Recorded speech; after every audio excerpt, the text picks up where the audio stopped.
Hey there, how you guys doing? I'm here to give you a little refresher on solving linear equations.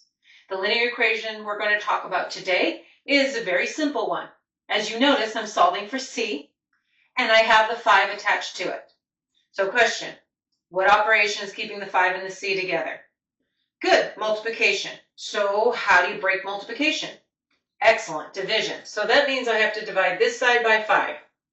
But if you do that to the left side, good, math is balanced. You got to do it to the right side. Excellent. So on the left side, what happens? Good, the 5's drop out, and what remains on the left side? C. And on the right side, you know as well as I do, 25 divided by 5 is? Excellent, 5.